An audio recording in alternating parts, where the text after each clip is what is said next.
Pipe Network presents. Life in the Caribbean is great. The warm, the climate, the tropical climates, the breeze, the people, the trees, the nature, the culture, you know. So I was coming from a full of pride environment. I was coming from a rich background.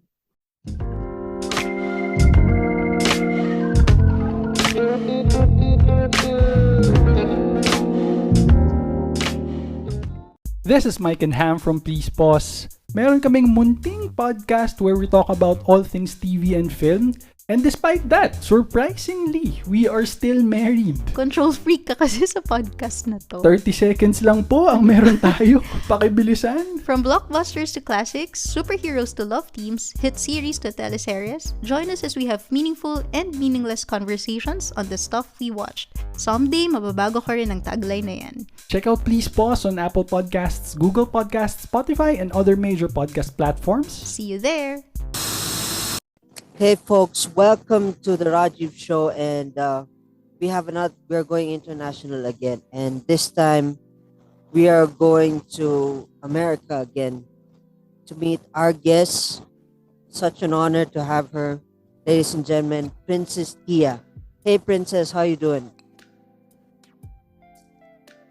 Hi, thank you so much for having me. Great to be here. Awesome. Before we get into the meat and bones of our conversation, I want to take us back to a time traveling machine and ask you, if you and I were classmates in high school, who were you in high school? I was a gangster girl. I used to bully out. I used to bully people.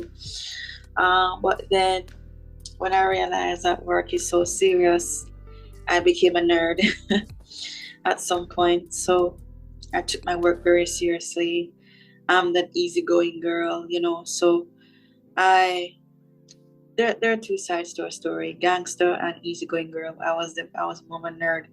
Eventually, when I got back my senses, and senses I mean, I got back my headspace. Hey, we're approaching exams, so I have to get serious at this point in time. So, from that standpoint, were you competitive? Were you a competitive type of person when it came to exams and stuff like that? Well, I'm originally from the Caribbean, and Caribbean people is always competitive, and I'm always a competitive person. I'm also a competitive person when it comes to group work projects. Exams sometimes, but mostly group work projects, because I'm more of the creativity side of person, So that's me ever since from high school to university. You mentioned Caribbean. I gotta ask, how was living in the Caribbean like? I'm so curious. How is life in the Caribbean? Could you give me a visual aid of how life is in the Caribbean? Sure. So I am from Jamaica, to be Awesome. exact, but currently overseas. So, and I'm going to take it way back from a disability standpoint, because I have a disability. So in the Caribbean, it's a great place to visit, but to live from a disability standpoint is really rough, because the unemployment rate is very high. Living conditions can be poor, but it depends on the background you're coming from. At some point, I had a really supporting family, but then when it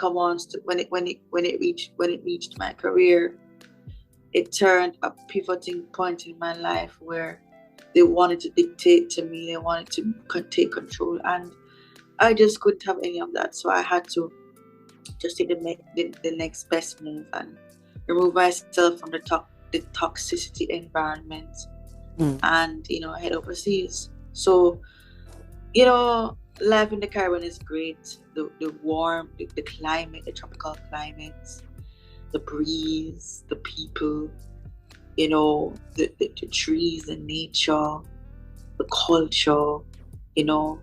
So I was coming from a full of pride environment. I was coming from a rich background. The point is, when you are in a rich state, you have to know the meaning of life. You have to surround yourself with, in terms of what's life like on a poverty side of level. And I didn't get that. But, I want to tell folks, never forget where you're coming from, you know. And I'm an entrepreneur, motivational speaker, um, disability advocate trainer, award-winning international podcast. So many hats. I have so many hats. But despite my challenge, I don't allow for it to stop me. And I'm gonna continue, where I left off in life. But the Caribbean is fun to visit. It's a pleasure to live in the Caribbean at some point. But when you get older, the crime rate is really high, the unemployment rate is really high, so I just had to do further investments in my future. And that's where I am in the overseas market. Interesting. So you still live in the Caribbean, or have you migrated into states? I don't want to say I've migrated yet, but I'm still in the Caribbean. Awesome. It's very powerful right off the bat. You said never forget where you're coming from. That's very powerful from you. I gotta ask though, uh, where was the turning point that you mentioned in high school?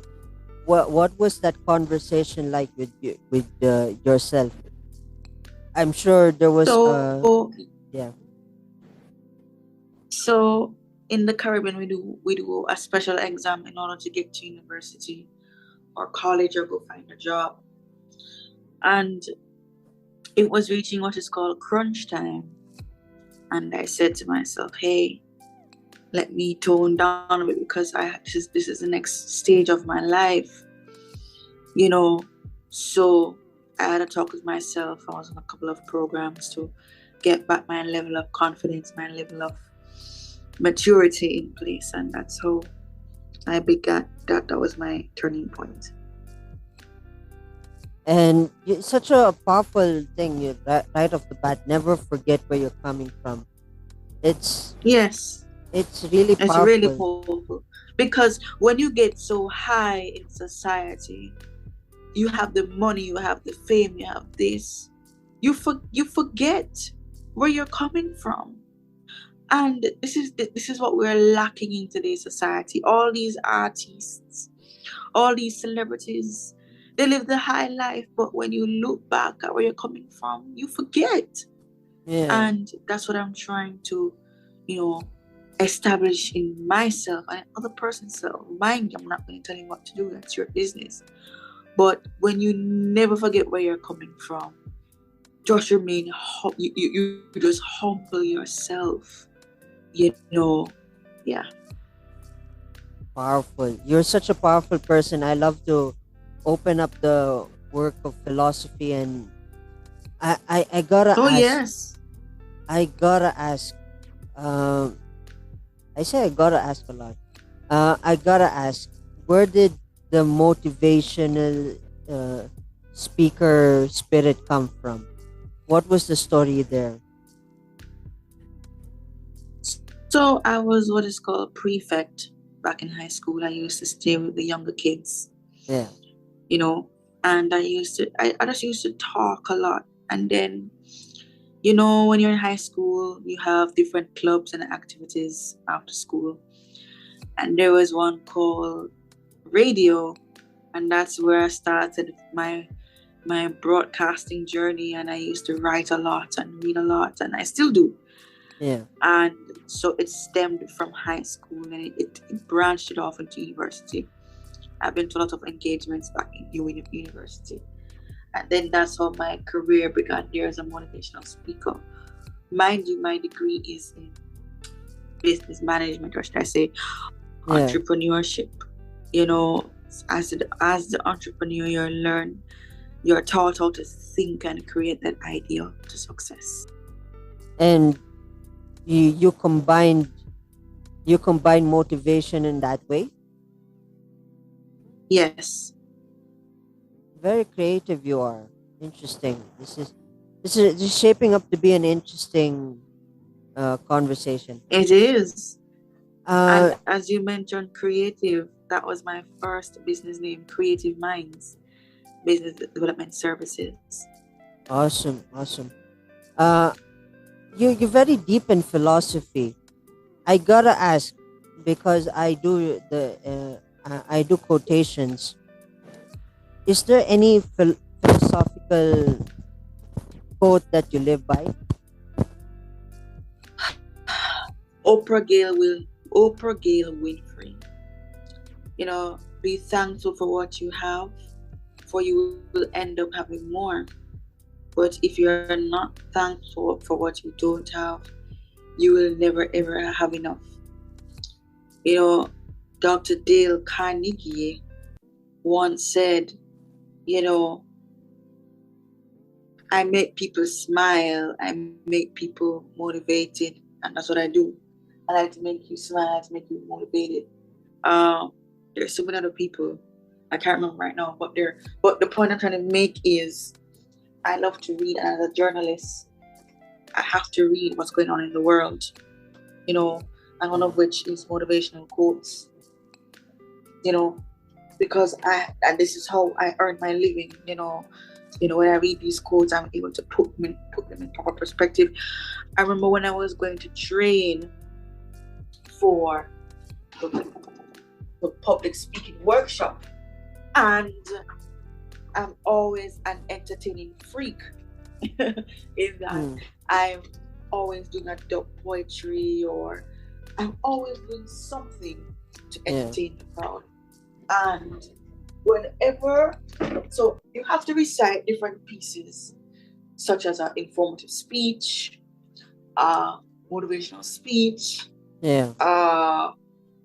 entertaining speech, and whilst doing so, I'm always putting a motivational quote. I'm always putting some song. I'm always putting something in it, because at the end of the day, I want to draw your attention to get the lesson learned.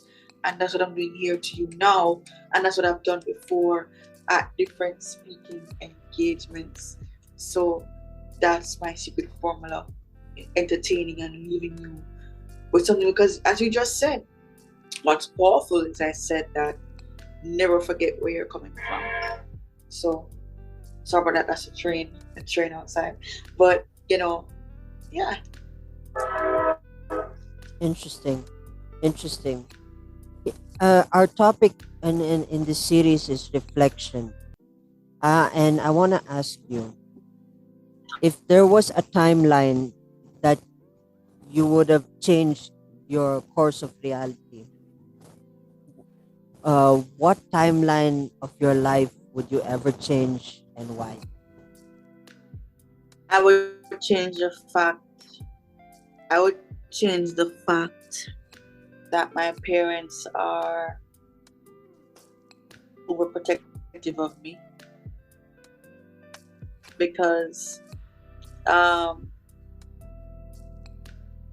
they have confiscated my passport recently, all because they don't want me to attend any conferences overseas, or they don't want me to see a particular person, So, mind you, my parents have spoiled me. I'm not gonna lie. I miss it. But there have been a time, there has to be a time in my life, that you have to let go. and they confiscated my passport. I fainted. I almost committed suicide. I just didn't have that level of freedom. So, but I got back the passport, and then I flew out to the States. No, before I flew out, I was able to make plans to fly out because I want to teach people how to be brave. The Bible says, honor thy mother and thy father. The Bible also says, parents must not provoke their children to wrath. You know, I'm not a Christian, but when it comes to me and my Bible and my God, I know what's best. I know I'm a firm believer of the faith, and I'll tell you that. But the Bible says, don't provoke your children to wrath. And the next day, my parents filed a missing report that I was missing when I'm actually not missing. And I told them that I was going to a couple of conferences, X, Y, Z. The thing is, they were not in support of what I was doing or who I was dating and so forth. So there are many people with disabilities, and they don't have that supporting spirit. You know, I'm looking for a quote here.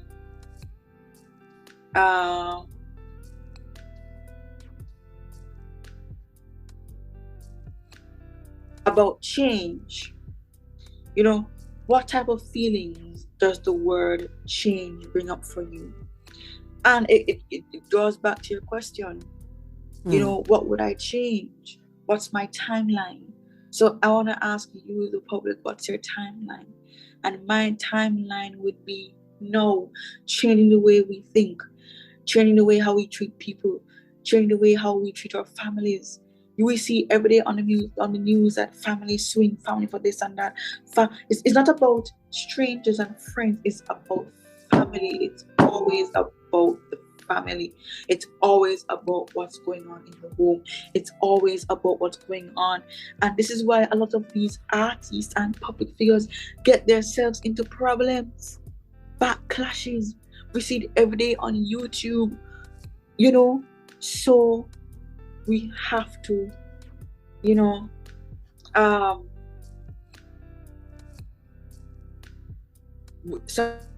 we have to look into where we are now, as you said, timeline. And other persons may say, well, what is he talking about? And I can tell you folks, he's talking about change. How can we change tomorrow? How can we change our ways? How can we change for a brighter future? And the quote here says, let me find it.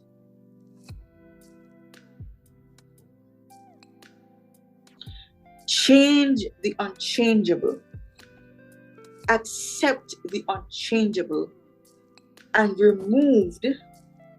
Hold on.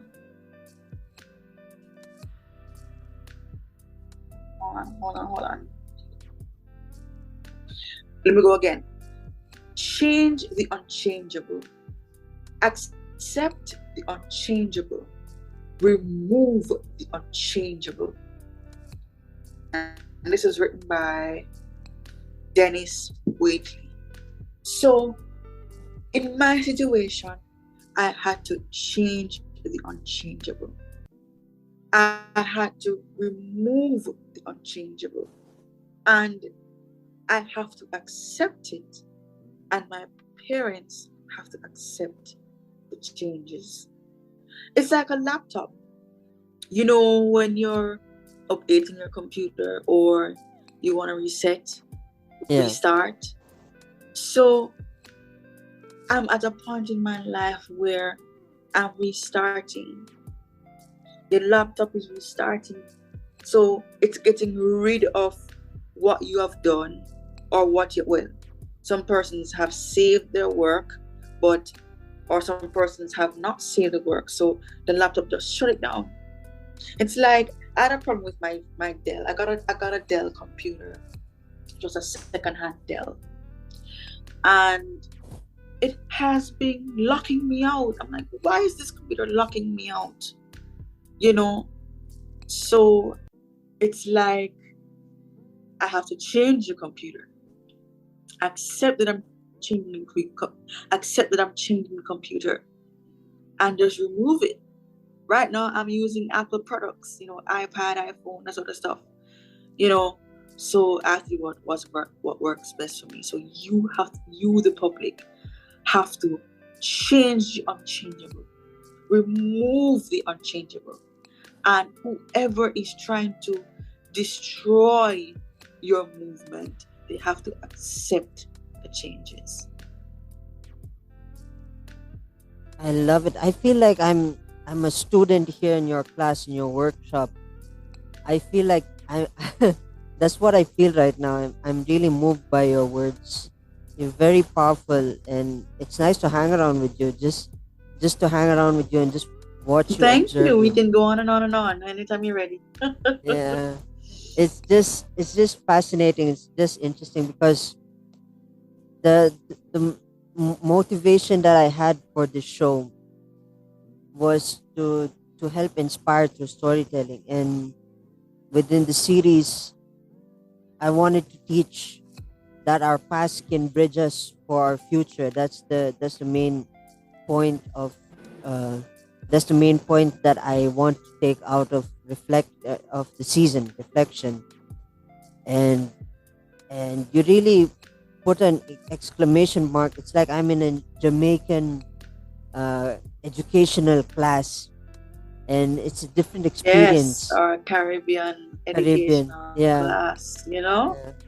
How I envision it Because is, there are many people. There are many people in the Caribbean. There are many people in the Caribbean that have a story, but where is the platform to hear it?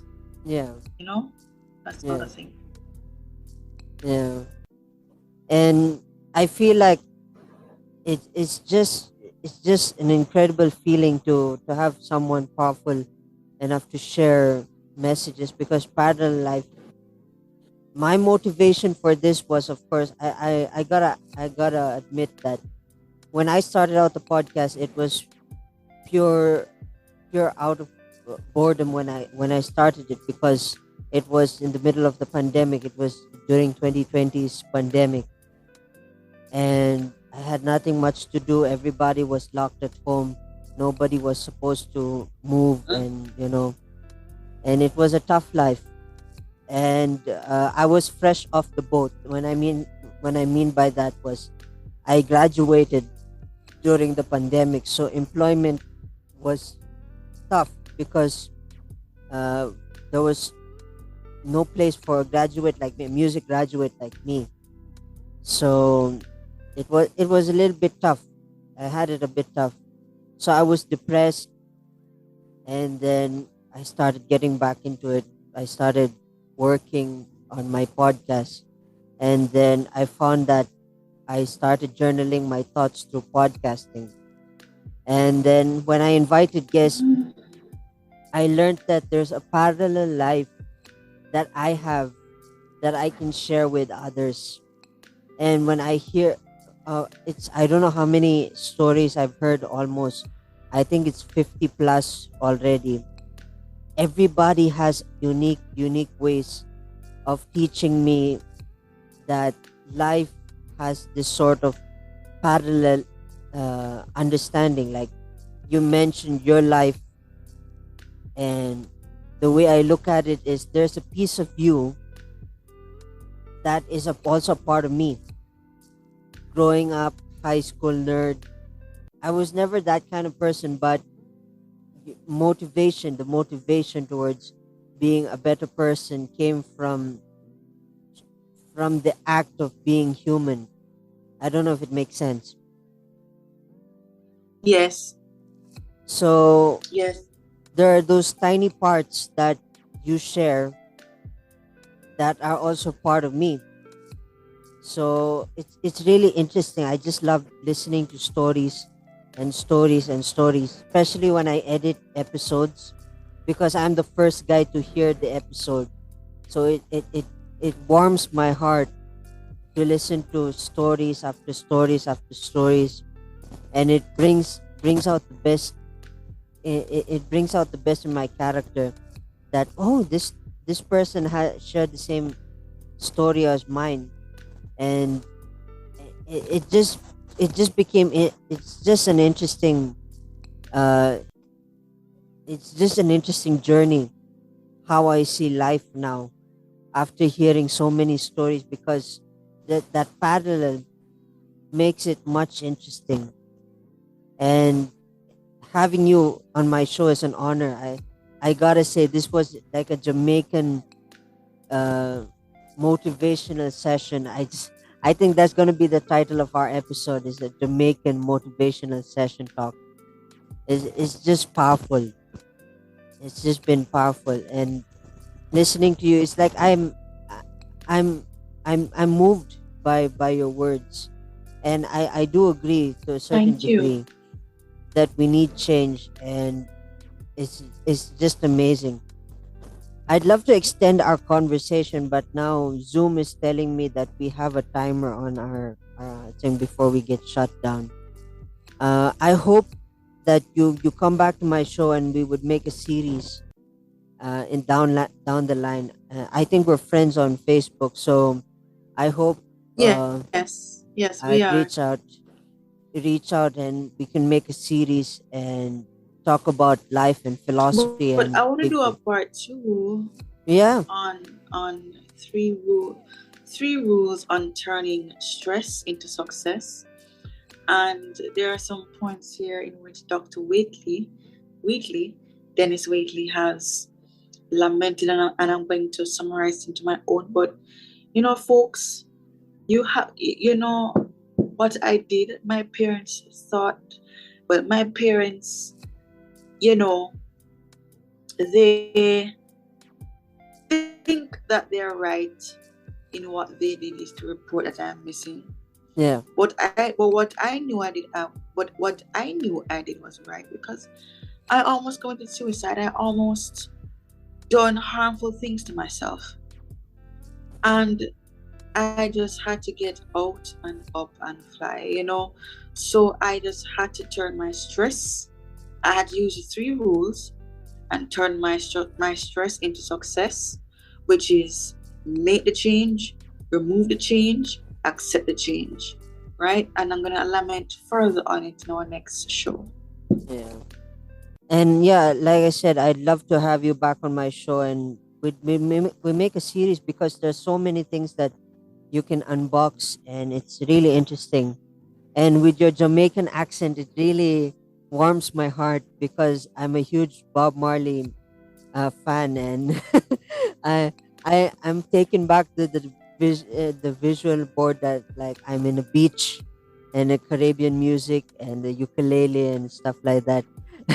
That's what I envision. I'm a creative uh, visual thinker, so that's what I see. Yes. And Yes. yeah, Yes. before before we before we end this conversation, of course, my listeners would love to connect with you via social media. How will they find you on social media? Wow, I'm on Facebook. I'm on Instagram. Find me at Princess Tia. I'll send you my link. You can find me at Caribbean Professionals. And this is gonna be a part one, two, and three, because I want to talk about my company in part three. Well, part two and part three. So this is how I'm turning stress into success. And enhancing the welfare of my people, of my company. So I'm around, and I'll send you my links.